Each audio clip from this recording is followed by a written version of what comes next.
الحمد للہ رب العالمین والصلاة والسلام علی سید الانبیاء والمرسلین اما بعد فاعوذ باللہ من الشیطان الرجیم بسم اللہ الرحمن الرحیم۔ سبق نمبر 30 نزہۃ القاری شرح بخاری۔ آج ہم کمپیوٹرائزڈ جو چھاپا ہے اس کے صفحہ نمبر 407 سے چوتھی کتاب یعنی چوتھا چیپٹر آپ کہہ سکتے ہیں، چوتھا پارٹ کہہ سکتے ہیں، کتاب الوضو یعنی وضو کا بیان، اس کا آغاز کر رہے ہیں۔ بسم اللہ الرحمن الرحیم۔ مناسبت: ایمان کے بعد بندہ جن امور کا مکلف ہے ان کی 3 قسمیں ہیں۔ صرف عبادات جیسے نماز، روزہ، زکوٰۃ، حج۔ صرف معاملات جیسے خرید و فروخت وغیرہ۔ من وجہ عبادت، من وجہ معاملہ، یعنی کہ ایک لحاظ سے عبادت بھی ہے اور ایک لحاظ سے معاملہ بھی ہے۔ جیسے نکاح، ان میں عبادت کی اہمیت ظاہر ہے، اس لیے امام بخاری نے ایمان و علم کے بعد عبادات کو ذکر کیا۔ عبادات میں نماز کئی حیثیت سے حق تقدم رکھتی ہے۔ نماز تمام عبادتوں سے عام اور مؤکد ہے۔ اس کے مکلف امیر، غریب، تندرست، بیمار، آزاد، غلام، مقیم، مسافر سبھی ہیں۔ اس کی ادائیگی سب سے زیادہ ہے۔ دن میں 5 مرتبہ فرض ہے۔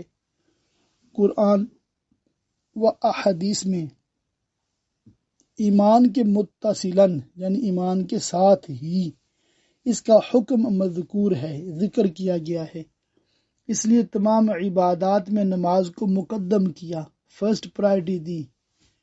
نماز کی کچھ شرائط ہیں، کنڈیشنز ہیں۔ شرائط مشروط پر مقدم ہوتی ہے، یعنی کہ جو چیز شرط ہے اس سے پہلے اس کا پایا جانا ضروری ہے، یعنی جو چیز مشروط ہے جو اس سے پہلے شرط کا پایا جانا ضروری ہے۔ شرائط میں طہارت کو سب سے زیادہ اہمیت ہے، اس لیے طہارت کو سب سے پہلے ذکر کیا۔ طہارت کی انواع میں یعنی اس کی قسموں میں وضو بھی ہے۔ امام بخاری نے سب سے پہلے اسی کو ذکر فرمایا۔ بعض نسخوں میں کتاب الوضو کے بجائے کتاب الطہارت ہے، یہی زیادہ مناسب ہے، اس لیے امام بخاری نے اس کے تحت طہارت کی جملہ انواع کو ذکر فرمایا۔ بعض نسخوں مطلب کہ بعض جو پرنٹ ہیں اس کے حساب سے۔ وضو کب مشروع ہوا؟ ابتداءً وضو ہر نماز کے لیے فرض تھا۔ وضو کب مشروع ہوا؟ علماء نے اختلاف کیا ہے۔ بعض نے کہا یہ مدینہ طیبہ میں سورہ انعام آیت کریمہ اذا قمتم الی الصلاۃ فاغسلوا، سورۃ الانعام آیت نمبر 6 کے نزول سے مشروع ہوا، اور محققین فرماتے ہیں کہ قبل ہجرت ہی مشروع تھا، بلکہ غار حرا میں پہلی بار نزول وحی کے بعد ہی جبریل امین نے وضو کی تعلیم دی، جیسا کہ ابن ماجہ اور مسند امام احمد بن حنبل اور معجم اوسط للطبرانی میں حدیث مذکور ہے۔ نیز حاکم نے مستدرک میں حضرت ابن عباس رضی اللہ تعالیٰ عنہ کی یہ حدیث موجود ہے کہ حضرت سیدہ فاطمہ روتی ہوئیں خدمت اقدس میں حاضر ہوئیں، عرض کیا قریش آپ کے مار ڈالنے کا معاہدہ کر رہے ہیں، فرمایا وضو کے لیے پانی لاؤ۔ اس سے بھی معلوم ہوا کہ وضو قبل ہجرت مشروع تھا۔ صحیح یہ ہے کہ ابتداءً ہر نماز کے لیے وضو فرض تھا، خواہ وہ محدث ہو خواہ نہ ہو، یعنی وضو ٹوٹا ہوا ہو یا نہ ٹوٹا ہوا ہو۔ بعد میں یہ عموم منسوخ ہو گیا، نماز کے لیے صرف محدث یعنی جس کو حدث ہوا ہے، جس کا وضو ٹوٹنے والا عمل پایا گیا ہے، اس پر فرض رہا۔ جیسا کہ امام احمد اور ابو داود نے حضرت عبداللہ بن حنظلہ رضی اللہ عنہ سے روایت کی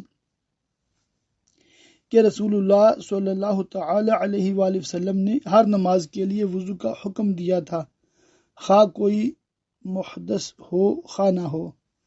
جب یہ لوگوں پر شاق ہوا تو صرف حدث سے وضو کرنا برقرار رکھا۔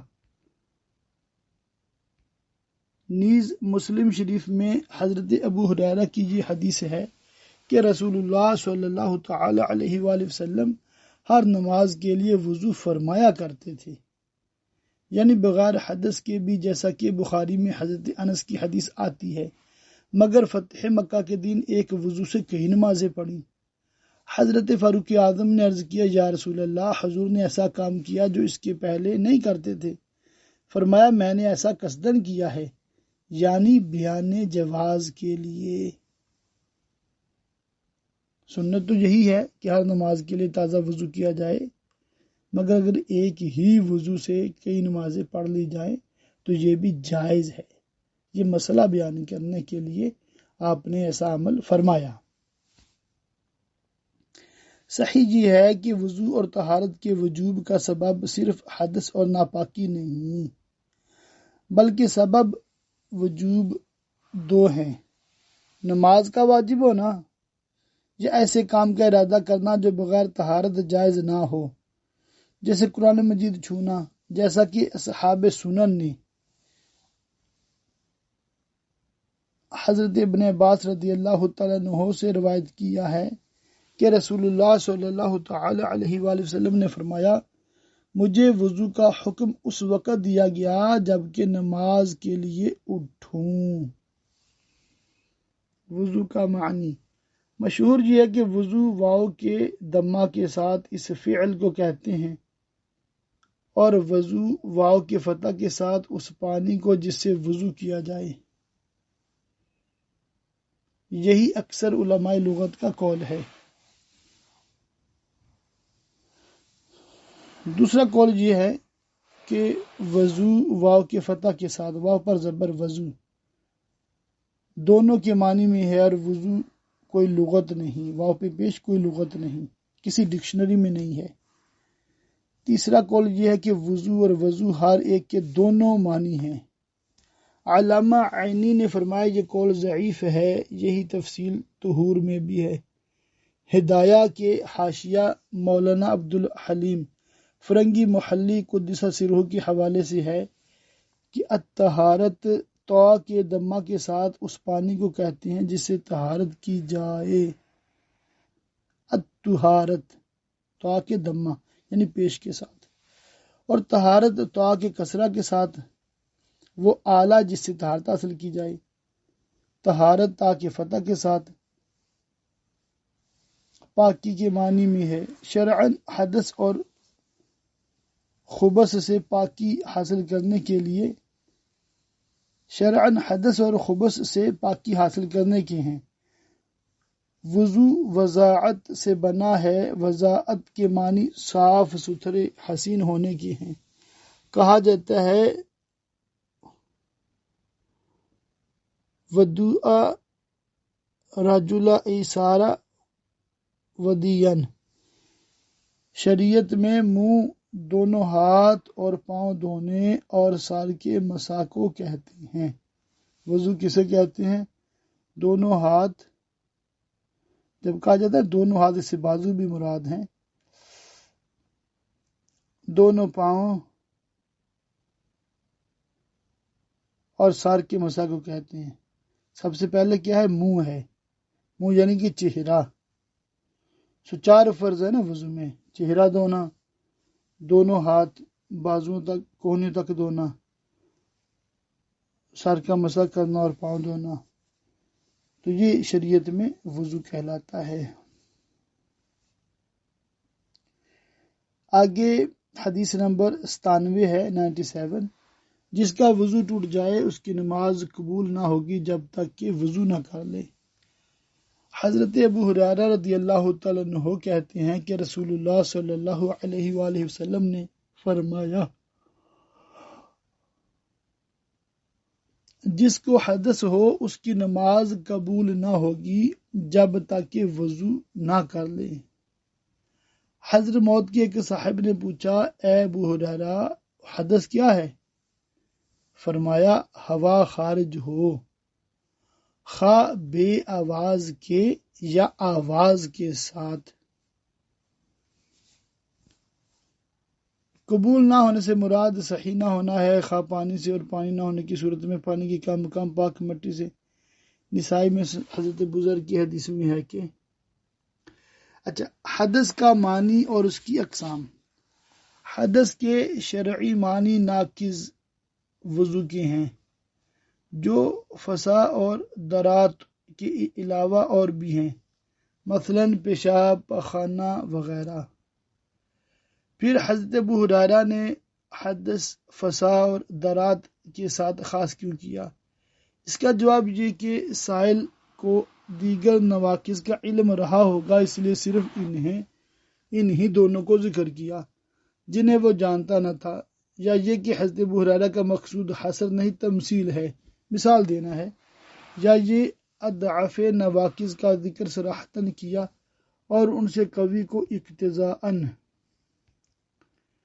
کہ جب یہ ناقض وضو ہیں تو مخاطب خود فیصلہ کر لے کہ جو ان سے زیادہ قوی ہے، مثلا پیشاب پخانہ، بدرجہ اولا ناقض ہوں گے، ناقض یعنی توڑنے والے ہوں گے۔ صلاۃ من احدث سے متبادر ہے کہ سائل نے اس حدث کو پوچھا تھا جو نماز کے اندر ہو، اور نماز میں پیشاب پخانہ کا ہونا نادر اور ریاح کا خارج ہونا اغلب کا لحاظ کر کے حضرت ابو ہریرہ نے جواب دیا۔ حدث کی دو قسمیں، حدث اکبر جن سے غسل بھی واجب ہوتا ہے جیسے جنابت، حیض، نفاس، حدث اصغر نواقض وضو جن سے صرف وضو ٹوٹتا ہے۔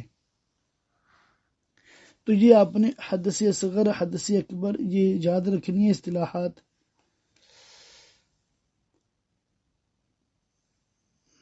ریح کے نکلنے سے وضو ٹوٹ جاتا ہے اگرچہ بو نہ ہو۔ فسا کے معنی پاخانہ کے مقام سے بغیر آواز کے ہوا خارج ہونے کے ہیں، اور درات آواز کے ساتھ ہوا خارج ہونے کے ہیں۔ اس سے ثابت ہوا کہ بغیر آواز ہوا کا خارج ہونا بھی ناقض وضو ہے، خواہ اس میں بدبو ہو خواہ نہ ہو۔ وضو مطلقاً ہر نماز کے لیے شرط ہے اگرچہ نماز جنازہ ہو، اور نماز سے باہر آنے کے لیے سلام فرض ہے یا نہیں۔ اس حدیث سے ثابت ہوا کہ وضو ہر نماز کے لیے شرط ہے، خواہ فرائض خمسہ ہوں یا عیدین، اور جنازہ ہو یا سجدہ تلاوت۔ امام شعبی اور امام ابن جریر طبری سے جو منقول ہے کہ نماز جنازہ بغیر وضو کے بھی درست ہے، باطل ہے۔ علامہ کرمانی نے اس حدیث سے استدلال کیا کہ طواف کو حدیث میں صلاۃ کہا گیا، اور کوئی نماز بغیر وضو درست نہیں تو طواف بھی بغیر وضو درست نہیں۔ احناف کے نزدیک طواف بغیر وضو ممنوع ہے، لیکن اگر کسی نے بغیر وضو طواف کر لیا تو اس معنی میں صحیح ہو گیا کہ براءت ذمہ ہو گئی۔ احناف کا جواب مشہور ہے کہ یہ خبر واحد ہے، خبر واحد سے فرضیت ثابت نہیں ہوتی، البتہ وجوب ثابت ہوتا ہے، اور وجوب کی ہم بھی قائل ہیں۔ قرآن مجید میں مطلقاً فرمایا گیا وَلْيَطَّوَّفُوا بِالْبَيْتِ الْعَتِيقِ، اور کتاب اللہ پر زیادتی خبر واحد سے جائز نہیں۔ احناف اور شوافی کے مابین ایک اہم اختلاف ہے کہ نماز ختم کرنے کے لیے السلام علیکم کہنا فرض ہے یا نہیں۔ شوافی فرماتے ہیں، شوافی فرض مانتے ہیں، اور احناف صرف واجب، فرض نہیں مانتے۔ اسی اختلاف کی وجہ سے نماز کے سلسلے میں یہ اختلاف ہے کہ اگر کوئی بغیر السلام علیکم کہے تشہد کے بعد نماز ختم کر دے تو نماز ہوئی یا نہیں۔ شفافے کی جہاں فرض کے ترک کی وجہ سے نہ ہوئی اور ہمارے یہاں اس معنی میں ہو گئی کہ فرض ادا ہو گیا، البتہ واجب کے ترک سے واجب الادا ہوئی۔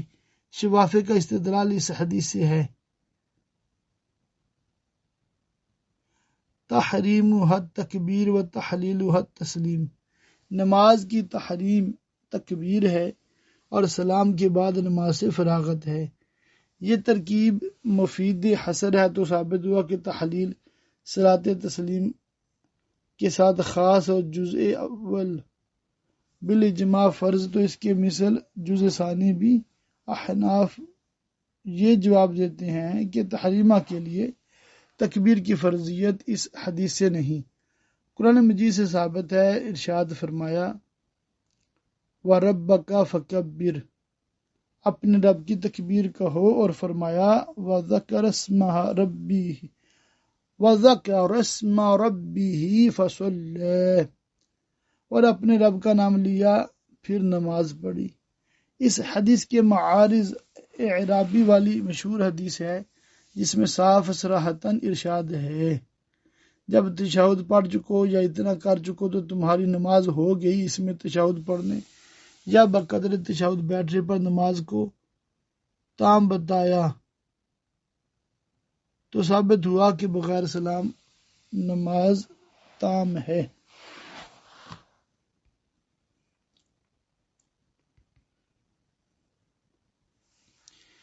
امام بخاری کے الزام کا جواب۔ احناف کے اس مسئلے پر تعریض کرتے ہوئے امام بخاری اعتراض کرتے ہوئے امام بخاری نے باب ترک الخیل میں بھی اس حدیث کو ذکر کیا، اور جواب وہی ہے کہ یہ حیلہ نہیں بلکہ اعرابی والی حدیث مشہور کی بنا پر ہے، اور احناف اسے مطلقاً ترک نہیں کرتے، سلام کو واجب کہتے ہیں، مگر چونکہ ثبوت فرضیت کے لیے نص قطعی ضروری ہے اور یہ خبر واحد ہے جو مفید قطع نہیں، اس لیے فرض نہیں کہتے ہیں۔ نماز میں وضو ٹوٹ جائے تو کیا کرے؟ اسی طرح احناف کہتے ہیں کہ حالت نماز میں وضو ٹوٹ جائے تو پھر وضو کر کے باقی ماندہ سابقہ پر بنا کر کے پڑھ سکتا ہے، بشرطے کہ مفسد نماز کوئی عمل نہ پایا گیا ہو۔ مخالفین اس کو اس حدیث کے خلاف بتاتے ہیں، مگر منصف غور کرے احناف نے یہ کب فرمایا کہ نماز میں حدث ہو جائے تو یوں ہی بلا وضو نماز پوری کر لو۔ احناف نے وضو کرنے کا حکم دیا تو بقیہ نماز با وضو ہوئی، اور حدیث میں یہی ہے کہ جب تک وضو نہ کر کے اور اس نے وضو کر کے نماز پڑھی، لہذا اس حدیث کے خلاف عمل نہ ہوا۔ آگے حدیث پاک 98 ہے، 5 کلیان، اس کا ترجمہ کیا گیا ہے نعیم مجمر نے کہا میں حضرت ابو ہریرہ رضی اللہ تعالیٰ عنہ کے ساتھ مسجد کی چھت پر چڑھا، انہوں نے وضو کیا اور فرمایا میں نے رسول اللہ صلی اللہ تعالی علیہ وآلہ وسلم سے سنا، آپ فرماتے تھے میری امت قیامت کے دن بلائی جائے گی، ان کی پیشانیاں اور ہاتھ پاؤں وضو کے اثر سے سفید ہوں گے، تم میں سے جو اپنی سفیدی زیادہ کرنا چاہے کرے۔ نعیم بن عبداللہ مجمر تابعی ہیں، یہ اور ان کے والد دونوں مسجد نبوی میں خوشبو سلگاتے تھے، سبحان اللہ، اس لیے ان کو اور ان کے والد کو بھی مجمر یا مجمر کہا جاتا ہے، یعنی خوشبو سلگانے والے۔ یہ حضرت ابو ہریرہ کے ساتھ بیٹھا کرتے تھے، حضرت جابر وغیرہ سے بھی حدیثیں روایت کی ہیں۔ مسجد کی چھت پر بلا ضرورت چڑھنا اور مسجد میں وضو کا پانی گرانے کی ممانعت۔ یہاں مسجد سے مراد مسجد نبوی ہے۔ اس حدیث پر 2 اشکال ہیں، ایک یہ کہ مسجد کی چھت پر بلا ضرورت چڑھنا منع ہے، اور ضرورت سے مراد شرعی ضرورت ہے، مثلا نیچے جگہ نہ ہو یا مرمت کی ضرورت ہو۔ نیز مسجد کی چھت بھی مسجد کے حکم ہے، اور مسجد میں اس طرح وضو کرنا کہ پانی مسجد میں گرے جائز نہیں، اس لیے کہ متعدد احادیث میں وضو کو پاک و صاف رکھنے کا حکم دیا ہے۔ پھر حضرت ابو ہریرہ مسجد پر کیوں چڑھے اور وہاں وضو کیوں کیا؟ اس کی توجہ یہ ہے کہ ہو سکتا ہے نیچے نیچے بھیڑ کی وجہ سے وضو کی گنجائش نہ رہی ہو یا نیچے وضو کی کوئی جگہ نہ ہو اس لیے چھت پر چڑھے اور وضو اس طرح کیا کہ پانی مسجد کے باہر گرایا، مثلا دیوار کے کنارے بیٹھ کر وضو کیا اور پانی نیچے گرایا، یا کوئی برتن رہا ہو جس میں غسالہ گرتا ہو۔ امہ کی لغت میں کئی معانی آتے ہیں: طریقہ، دین، زمانہ دراز، بادشاہ، وہ مرد جو جامع خیر ہو، وہ شخص جو سب سے الگ، تنہا، کوئی دین رکھتا ہو، امام۔ شرعی معنی انبیاء کے متبعین کے ہیں۔ امت کے شعراء میں 2 اطلاق ہیں: امت دعوت، نبی جن لوگوں کو جانب مبعوث ہو، امت اجابت جو لوگ نبی پر ایمان لانے، یہاں امت سے مراد امت اجابت یعنی مسلمان ہیں۔ غرن، اغرا کی جمع میں اغر کے اصل معنی سفید پیشانی والے گھوڑے کے ہیں، اور اونٹ میں شریف کے بھی معنی میں آتا ہے۔ محمل، معجل اس گھوڑے کو کہتے ہیں جن کے قدم سفید ہوں، یہاں دونوں کے معنی کنایتاً سفید چمکنے والے کے ہیں۔ مطلب یہ ہوا کہ میری امت کی پیشانیاں اور ہاتھ پاؤں وضو کی برکت سے سفید و منور ہوں گے۔ وضو اس امت کی خصوصیات نہیں، جیسا کہ بعض لوگوں نے اس حدیث سے استدلال کرتے ہوئے کہا ہے، اس لیے کہ خود بخاری میں حضرت سارہ کا اور جریج راہب کے بارے میں مذکور ہے کہ انہوں نے وضو کر کے نماز پڑھی۔ اس حدیث سے ثابت ہوتا کہ قیامت کے دن وضو کا یہ مخصوص اثر اس امت کے ساتھ خاص ہے، اس برکت سے اگلی امتیں محروم ہوں گی۔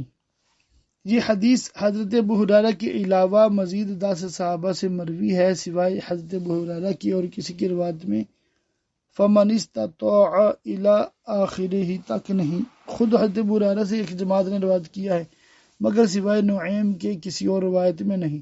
یہ دلیل ہے کہ یہ حضرت ابو ہریرہ کا اپنا قول ہے اور یہ حصہ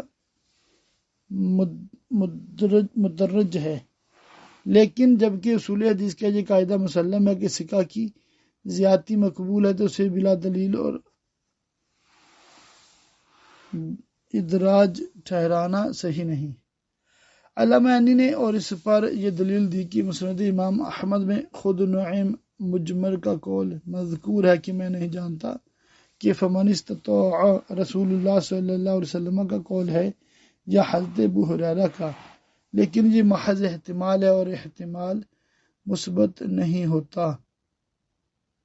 علاوہ ازیں یہ کہ ما لا یدرک الا بالسماع کہ قبیل سے اور صحابی کا ایسا قول مرفوع کے حکم میں ہے، اگر بالفرض مان بھی لیا جائے کہ حضرت ابو ہریرہ ہی کا قول ہے، جب بھی حکم مرفوع کے ہوا این یطیل غرتہ سے مراد یہ ہے کہ جب تک اعضاء کے دھونے کا حکم ہے، اس سے زیادہ دھوئے، مثلا کوہنیوں تک ہاتھ دھونے کا حکم ہے تو کندھوں تک ہاتھ، ٹخنوں تک پاؤں دھونے کا حکم ہے تو پنڈلی بھی دھو لیے۔ نیز یہ بھی احتمال ہے کہ ہر نماز کے لیے وضو کرے، جس کے نتیجے میں قیامت کے دن اس کی نورانیت کی شعاعیں دور تک جائیں گی۔ ابن بطال کے استدلال کا جواب۔ ابن بطال امام قاضی اعجاز اور ابن تین اعضائے وضو کی مقررہ حدوں سے زیادہ دھونے کا مستحب نہیں جانتے۔ ابن بطال نے اس پر ابو داؤد کی اس حدیث سے استدلال کیا کہ فرمایا، جس نے اس پر زیادہ کیا یا کم کیا اس نے برا کیا اور ظلم کیا، کہ مشارن علیہ 3 کا عدد ہے، مراد یہ ہے کہ جس نے 3 بار سے کم یا زیادہ دھویا اس نے برا کیا اور ظلم کیا، اس لیے مقررہ حدوں سے زیادہ دھونا سوائے حضرت ابو ہریرہ رضی اللہ تعالیٰ عنہ کے خود حضور اقدس صلی اللہ علیہ وآلہ وسلم اور حضرت ابن عمر سے بھی مروی ہے۔ علامہ عینی نے فرمایا یہ دلیل ہے کہ اللہ عز و جل نے حضور اقدس صلی اللہ علیہ وآلہ وسلم کو ایسے خاص علوم غیبی عطا فرمائے جو سوائے حضور کے کسی نبی کو بھی نہیں عطا فرمائے۔ حدیث نمبر 99۔ نمازی نماز سے نہ پھرے جب تک ہوا کے نکلنے کی آواز نہ سنے یا بو نہ پائے۔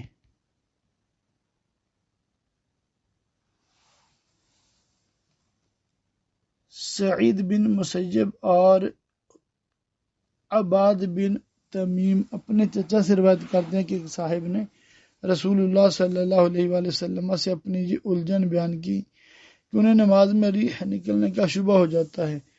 فرمایا جب تک آواز نہ سنے یا بو نہ پائے نماز نہ توڑے۔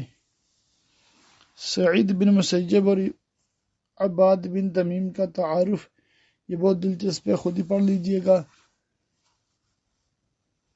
اس سے مراد خروج ریح کا یقین ہے۔ امام نووی نے فرمایا یہ اجماع مسلمین، اس سے مراد خروج حدث کا یقین ہے، اگرچہ نہ بو کا پتہ چلے نہ آواز نکلے وہاں سے۔ اس پر دلیل ترمذی کی یہ روایت ہے کہ حضور اقدس صلی اللہ علیہ وآلہ وسلم نے فرمایا اگر تم میں سے کسی کے بلا آواز ریح نکلے تو وضو کرے۔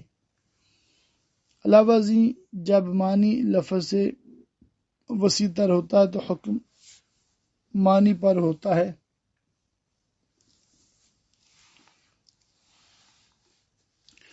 اور بعض جاہلان زمانہ کا یہ کہنا کہ اگر ہوا نکلے مگر اس میں آواز نہ ہو نہ بدبو ہو تو وضو نہیں ٹوٹتا۔ اس حدیث سے ثابت ہوا کہ اصل یہ ہے کہ کسی چیز کی جو حالت ہے حکم اسی پر باقی رہتا ہے جب تک کہ دلیل سے اس کا خلاف ثابت نہ ہو، یعنی شک یقین کو زائل نہیں کرتا۔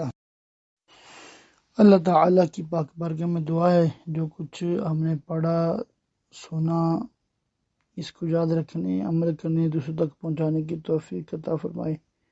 آمین بجاہ النبی الامین وصلی اللہ تعالی علیہ وآلہ وصحبہ وبارک وسلم۔